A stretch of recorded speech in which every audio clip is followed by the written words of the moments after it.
Aaron back in the house again for Cooler Heads. We're about at the three-quarter turn of the NFL season, so I'm going to go through my NFL categories again, putting most of the teams in my new and improved categories. Some are the same, some are a little bit different, and I'm going to go through them right now with a little bit of commentary on some. All right, we have put the number one team as the cut above everybody else. We all know who that is. That's discount double check. Aaron Rodgers and his Green Bay Packers. Enough said about that. Somebody eventually maybe knock him off. We don't know.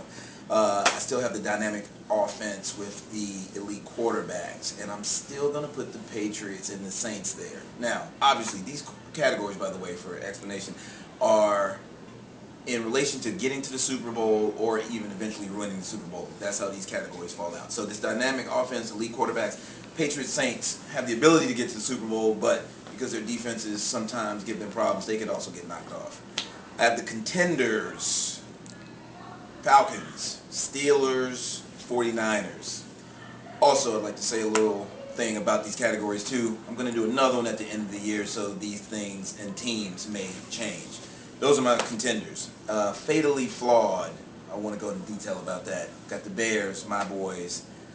Cutler out is going to eventually hurt us as our fatal flaw. The Texans, their quarterback is going to eventually hurt them. The Bengals, it's not that their quarterback hurts them, but they're a very young team. Leon Hall actually is going to hurt them because it changes the complexion of their defense, which was very good before he left. They have to do a lot more zone coverage now. Lions, they're more fatally flawed because their coach has instilled a different, wrong-minded approach to how they go about their games. Buffalo Bills, they're fatally flawed because they signed a quarterback that might not be worth the money. All right? Now, here's the fun category I call Fool's Gold. Fool's Gold, we all know what that is. I got three teams in that category. I'm sure we're going to get a lot of commentary from that. We've got the Broncos, Cowboys, and the Ravens.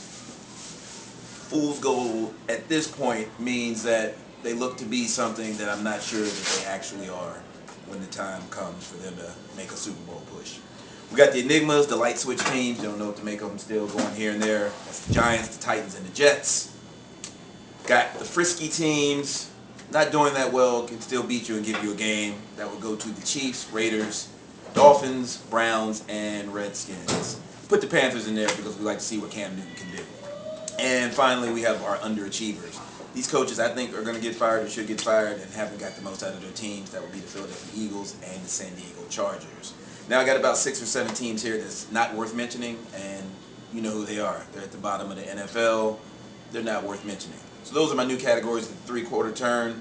I'm going to let my man Rudy speak on a minute about what he thinks about this. All right, Cooler Heads. Talk to you soon.